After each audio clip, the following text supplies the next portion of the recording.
नमस्कार, श्री महाकाल लोक टीवी में आपका स्वागत है। आपके साथ मैं हूं आरती गहलोत। रुक करते इस वक्त की बड़ी खबर से। केंद्रीय कृषि एवं किसान कल्याण मंत्री शिवराज सिंह चौहान ने दिल्ली हाट पहुंचकर और लोगों से बातचीत की। इस दौरान मीडिया के सवालों पर शिवराज सिंह चौहान ने कहा कि मुझे यहां आकर खुशी हुई। 10,000 एफपीओ बनाने का लक्ष्य रखा गया था, उसमें से 8,800 बन चुके हैं। यह पीएम मोदी की पहल है जिससे किसानों को ठीक दाम मिले और उपभोक्ताओं को भी शुद्ध उत्पादन मिले। यहाँ आके खुशी हुई। एफपीओ जो उत्पाद बना रहे हैं, एफपीओ मतलब किसान खुद ही संगठन बनाते हैं और वो ही पैदा करते हैं और प्रोसेस करके वो सीधे उपभोक्ताओं तक, ग्राहकों तक पहुंचाते हैं।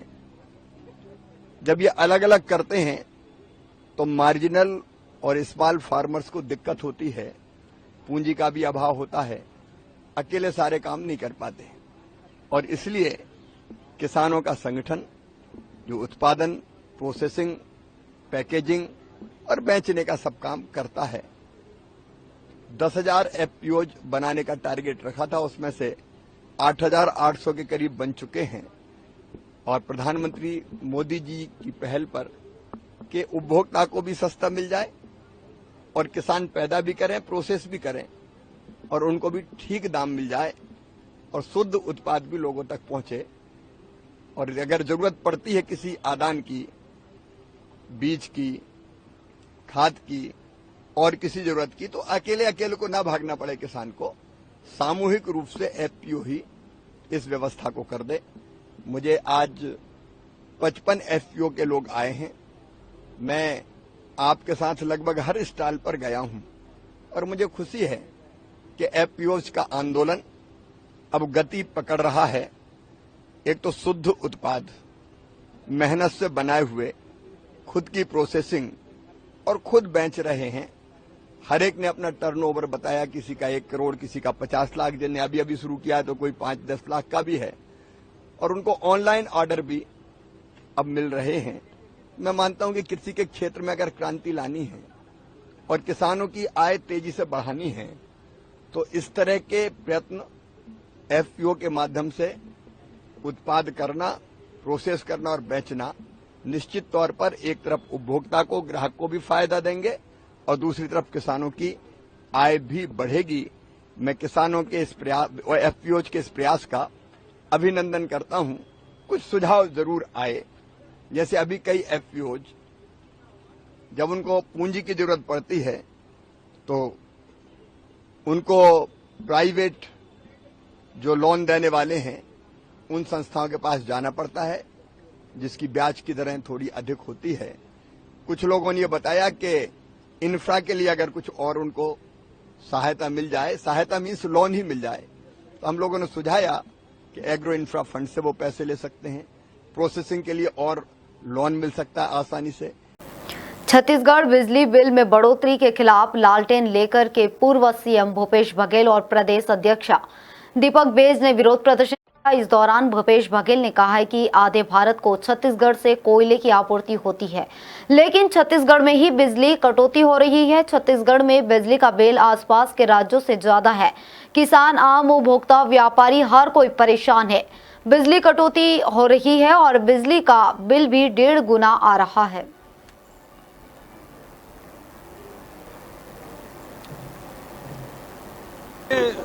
पूरे आधे हिंदुस्तान को बिजली कोयले की आपूर्ति छत्तीसगढ़ से, यहाँ से कोयला लादान भर भर के जा रहे हैं। यात्री ट्रेन बंद है, लोगों को, पूरे देश के लोगों को यहाँ से बिजली ऊर्जा मिल रही है, लेकिन छत्तीसगढ़ में बिजली कटौती हो रही है और बिजली बिल आसपास के राज्यों से ज्यादा है। तो डबल दोहरा मार छत्तीसगढ़ की जनता को, आम जनता को, चाहे किसान हो, चाहे घरेलू उपभोक्ता हो, चाहे व्यापारी हो, चाहे उद्योगपति हो। बिजली कटौती से सब परेशान है और बिजली बिल 7 महीने में भले कहने का 8% बढ़ाए हैं, लेकिन बिजली जो बिल है वो 1.5 गुना आ रहा है और कटौती अलग से है। मतलब ये है कि बिजली गुल और मीटर चालू, ये स्थिति इस प्रदेश में है।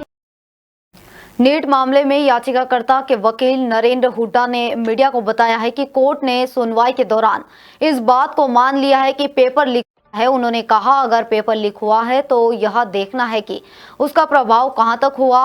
कोर्ट जानना चाहता है कि अब तक इस मामले में क्या जांच हुई है, कब पेपर लीक हुआ या वह कितने बड़े पैमाने पर फैला है। यह सब जानने के बाद ही कोर्ट कोई निर्णय लेगी। नहीं, कोर्ट ने हियरिंग के दौरान इस चीज़ को माना कि इसमें तो कहीं कोई डाउट नहीं है कि पेपर लीक नहीं हुआ है।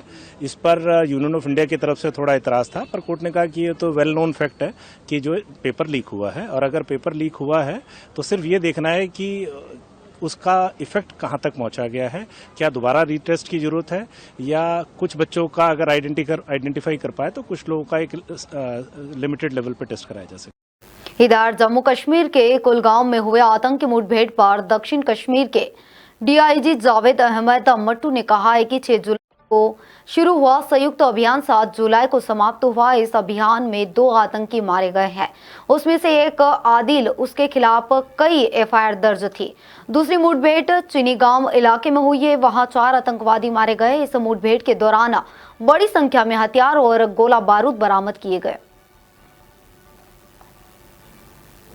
ऑपरेशन में 6 तारीख को जो स्टार्ट हुआ, जो कंक्लूड जो है वो 7 तारीख को हुआ, ये दोनों टेररिस्ट मारे गए। जहां तक इनका जो इन्वॉल्वमेंट है, जो आदिल, जो मैंने पहले आपको कहा कि एक कैटेगरी का जो है वो टेररिस्ट था, ये कुछ काफ़ी जो है वो केस एफआईआर में पुलिस स्टेशंस में इन्वॉल्व था, जिसमें पुलिस स्टेशन शुपियां और पुलिस स्टेशन इमाम साहब शामिल है।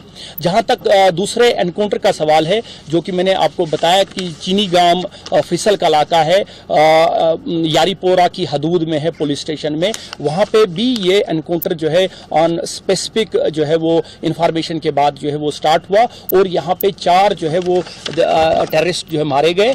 इनमें जो नाम जो है, जिसमें यावर बशीर डार जो है, जो एक कैटेगरी का जो है वो टेररिस्ट था, ये रहने वाला उसी इलाके का था। दूसरा जो है इसमें जो है वो जो मारे गए दूसरे तौहीद अहमद राथर और शकील अहमद वानी और जो है वो जाहिद अहमद डार जो है, ये ऑपरेशन जो है वो कल कंक्लूड हुआ।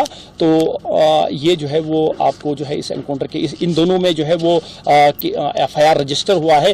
पहले एनकाउंटर में जो है वो एफआईआर 100/2024 पुलिस स्टेशन जो है वो कुलगाम में जो है रजिस्टर हुआ। दूसरे में जो है वो एफआईआर 53/2024 जो है वो पुलिस स्टेशन यारीपुरा में है। इस एनकाउंटर में काफ़ी मिकदार में जो है वो असला और गोला बारूद जो है वो रिकवर हुआ, जिसकी डिटेल जो है अभी आपको बताई जाएगी।